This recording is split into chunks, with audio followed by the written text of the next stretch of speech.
A revista Foreign Policy publicou um artigo de Stephen Walt que afirma que os Estados Unidos, mais que Israel ou Hamas, levaram aos conflitos que vivemos agora.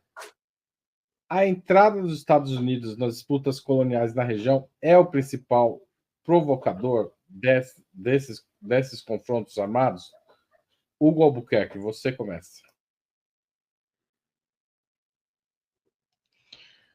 Olha, Haroldo, eu acho que é simplista isso, mas se a gente pensar a estrutura dos Estados Unidos como um país hegemônico, única superpotência, como estrutura, talvez, porque desde que os Estados Unidos se tornaram esse único, esse grande hegemon global com a Europa, o Japão como sócios minoritários, aí estenda-se a Europa, o Canadá também, a Austrália, a Nova Zelândia, aí como não deixam de ser parte do Reino Unido, né?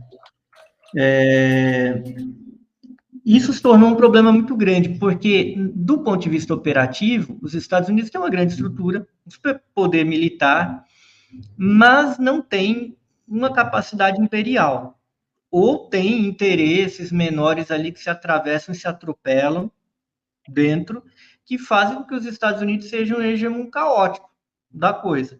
Claro que isso é expressão superestrutural do capitalismo que a gente vive. Sem querer ser determinista, tem uma dinâmica de acumulação capitalista no mundo.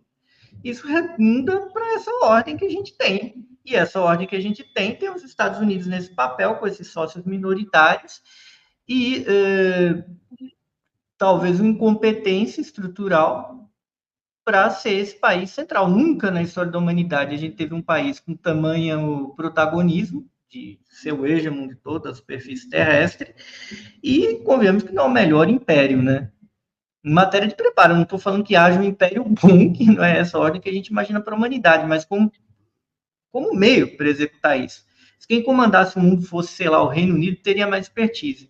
E aí, nessa brincadeira, você tem uma constante erosão da estrutura política americana, um racha que é muito mais estratégico do que ideológico entre os dois grandes partidos, e o Biden é uma expressão disso, porque basicamente o governo do Biden é um governo envelhecido. O governo Obama era um governo envelhecido do Clinton com uma face jovem.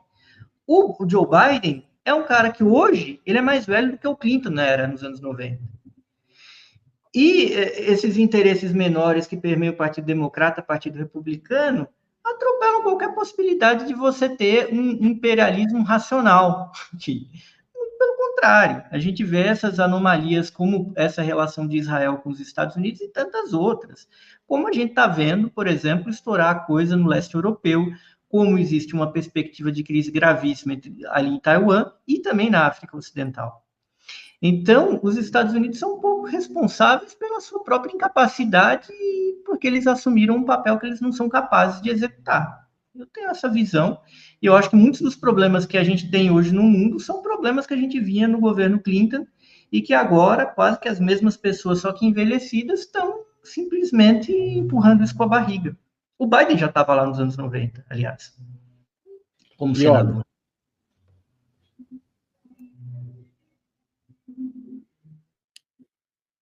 E olha, você de novo. Opa. Bom, eu não sei se a palavra principal provocador dá conta da complexidade da coisa, a complexidade histórica, né? Eu acho que, obviamente, esses conflitos todos têm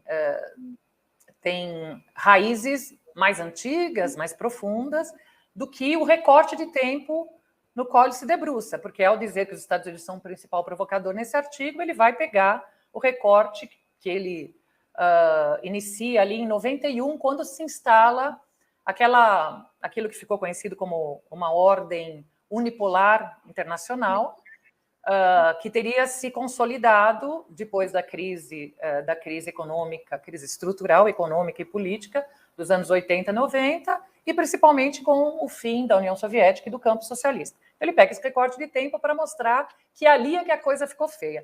Mas, do mesmo jeito que a gente pode dizer que a coisa piorou agora, né, no período atual, com o Netanyahu, porque o governo dele é mais fundamentalista, se associou com aqueles que pregam claramente o fim da Palestina, a tomada de todas as terras que ainda são ocupadas pelo povo palestino, do mesmo jeito que piorou agora, talvez tenha piorado em 90 com o fim da União Soviética, mas a gente não pode perder a dimensão da escala do tempo, ou seja, há várias camadas de tempo aí que se acumulam, que se superpõem. Dito isso, então, não sei se eu fui clara, mas eu quero dizer, esse problema ele começa antes, ele pode ter sido agravado, ou pelo menos ter sofrido, ter sido agravado pela circunstância do fim da União Soviética e agora, inclusive, agravado por um governo de ultradireita com características mais fascistas e fundamentalistas. Mas o problema tem raízes mais antigas. Dito isso, eu acho que o artigo tem um ponto de vista interessante para nós, que é o seguinte. Eu falo muito aqui sobre essas grandes transformações estruturais da ordem internacional, né? Essas grandes mudanças da ordem política e econômica internacional. E, de fato, nesse período, 91, tivemos uma, e o autor vai argumentar que os Estados Unidos se tornam, como único ator relevante, a única potência, se torna quase que obrigatório que os vários países, os países árabes, busquem nos Estados Unidos, busquem com os Estados Unidos algum tipo de acordo, algum tipo de proteção, ou mesmo algum tipo de vantagem, tirar desta relação algum tipo de vantagem. Se isso é verdade, pensemos no que a gente vem discutindo, e com isso eu prometo que concluo, pensemos no que a gente vem discutindo aqui nos últimos tempos, que é que nós estaríamos diante de uma nova crise política e econômica internacional, na qual esta ordem unipolar estaria em questão, na qual a hegemonia dos Estados Unidos estaria em declínio. Se isso é verdade, bom, então nós temos uma porta aberta, e aí eu concordo com o Nasser, que diz que se alguma solução sair vai ser do mundo árabe, nós temos uma porta aberta para que uma saída diversa, distinta deste conflito apareça agora por meio de outros atores. Esses atores para mim, são o mundo árabe, em conversa, em aliança talvez com a Rússia, mas para mim com um ator que vai ser chave nessa discussão, que está silencioso, mas que está trabalhando, se reuniu hoje com o Egito, que é a China. O tempo é curto, infelizmente, paro por aqui. Aqui é um tempo implacável, às vezes realmente faz falta um reloginho mais amplo, mas não tem jeito. Reginaldo, sua vez. Bom, em primeiro lugar, Haroldo, parabéns pela escolha do texto. A gente que é de relações internacionais, o Stephen Walt é considerado um dos maiores pensadores de relações internacionais no mundo, concordando ou não com ele. Ele é uma grande referência e ele faz parte da tradição do neorrealismo, do realismo estrutural. O Stephen Walt e o Mearsheimer, que é outro referência, foi professor dele, escreveram um livro que continua fundamental. O livro foi escrito em 2006, que é sobre o lobby de Israel e a política externa dos Estados Unidos. Embora ele seja muito contido, ele não cita o livro ali, o seu livro, que é um sucesso, mas ali está um argumento muito forte, muito forte.